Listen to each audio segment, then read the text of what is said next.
Hello ladies and gentlemen, welcome to my channel. Today I'm going to speak about personal finances. How can you be able to go from being a poor financial person to being a good financial person on your personal finances, being great at your personal finances compared to being poor at your financial management practices.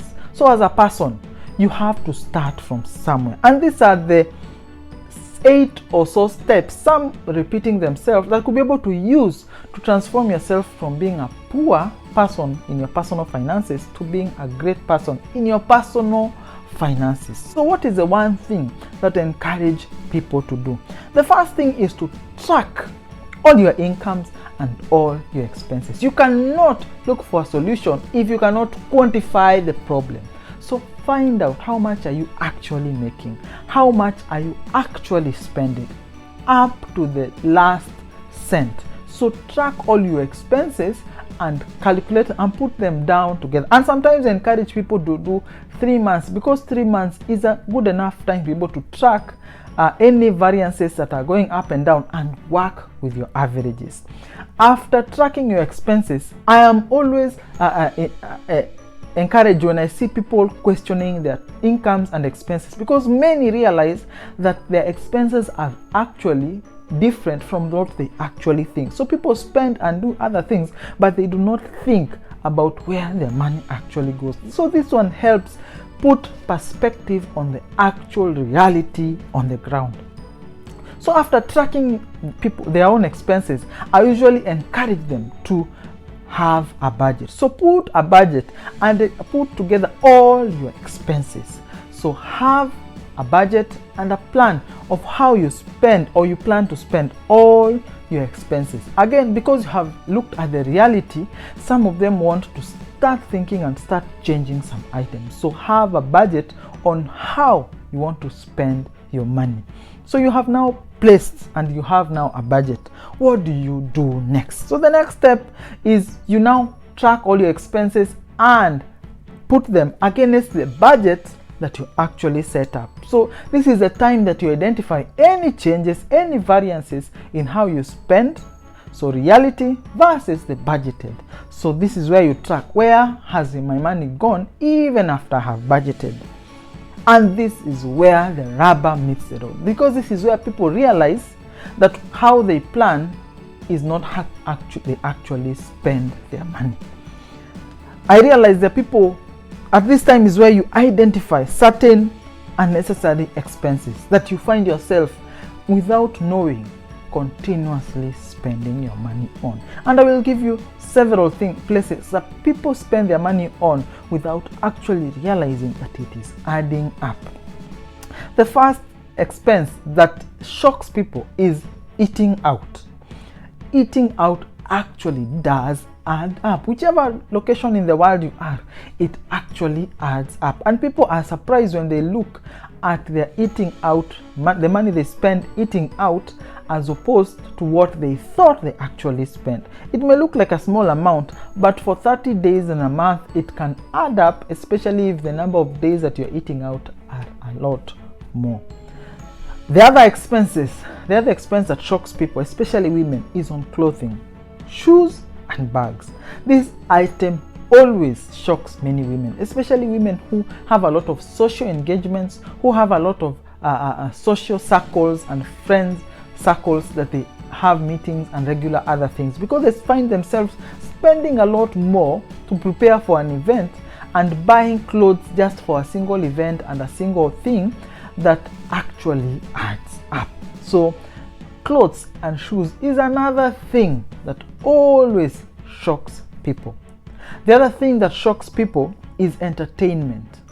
Yes, how they entertain themselves, alcohol, partying, and going out.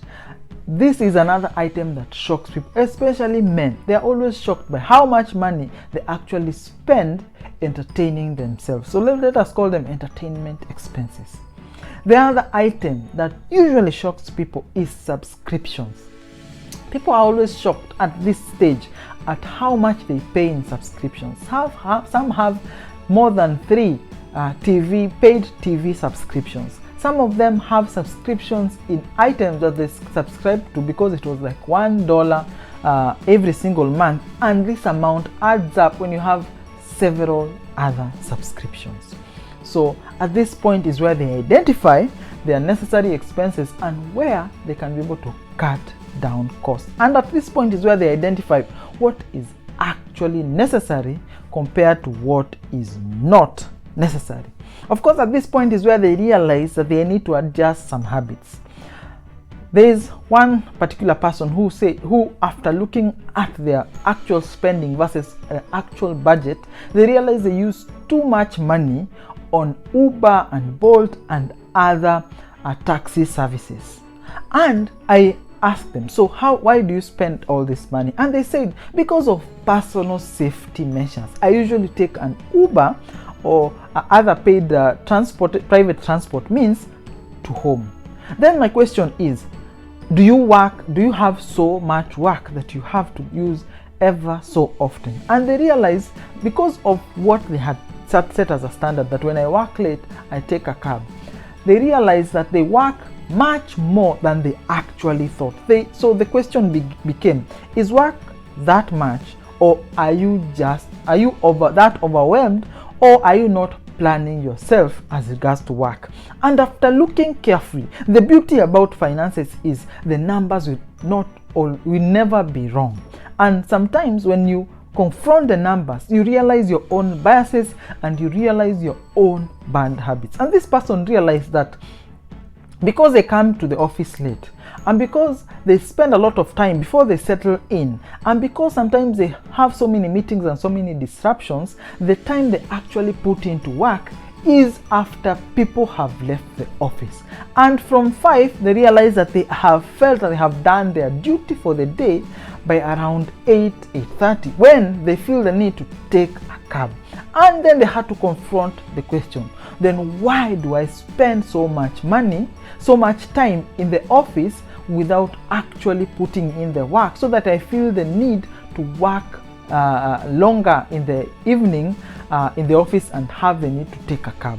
And when they confronted these issues, they learn how to also plan their work so that they could be able to cut the costs that are related to working late. So this time is when they confront all these things. And this time is when people question themselves, they question their character, they question their habits, and their expectations. So at this stage is a critical stage, because at this stage is where you find a way forward as regards to your finances. So after all these things have gone through, and I have taken you through, if I am your personal financial advisor, then we sit down and write any long-term and short-term goals that you may have. What do you plan to invest in? How do you plan to structure your investments? And how do you plan to invest in stocks, invest in shares, and invest in all these things? What is your long-term plan? What is your strategy? What is your plan for retirement? So this is where you square it down, knowing who you are, where your money goes, and the things you actually need to change. And at this point is where you take a deep reflection and write down all your long-term plans and all your short-term plans, and square out a strategy how you'll be able to achieve all these plans. And that is where you need to be very truthful and be very deliberate. Because remember, again, for you to grow financially, you do not dream of financial well-being. You do not think of financial well-being. You have to put concerted effort and deliberate effort towards meeting your financial objectives. So after this, after they have set their long-term and short-term goals, then they start doing again a new budget. At this time, it is adjusted for all your expectations and all other things, and they start putting aside money to go towards their plans. Because I remember, if you have not made any plans and you will not achieve anything, then you cannot measure anything. So they start with their short-term plans and long-term plans, and depending on how we have squared down a strategy for them to achieve. And I usually encourage them at this point, when you earn your money, let it go first towards your investments and your savings that are going to help you meet your long-term and short-term goals. Then the remainder of the money you can be able to use in other means to meet your needs. So at this point is where now they learn the art of investing first and saving first, then spending later. Because again, we have gone through the process that has helped them change their attitude, their expectations, and their habits. Then again, now we end up now doing the tracking again of expenses. Remember, tracking your expenses and your incomes does not stop because you have gotten at this stage, but it is a continuous process that is becoming more and more simplified as you follow your goals and as you look into financial well-being. So again, after this point is where we meet after a period of time to be able to go through what are the new things that have changed and what they can be able to square down as regards to their financial well-being. So if you do a personal financial journey, that's it. That is how it looks like. And it's supposed to help you go from being a poor personal financial person to a good personal financial manager, from a person who has no financial goals to a person who has goals, from a person who is living carelessly as regards to their finances to a person who is living deliberately as regards to their finances, a person who has no financial goals to a person who has determined financial goals, short-term and long-term, and this helps them to grow in their financial well-being. I hope that you are learning, you are growing, and you're becoming better in your financial journey. Remember to subscribe to the channel, because here is where you learn, you grow, and you become better in your finances. Thank you and enjoy your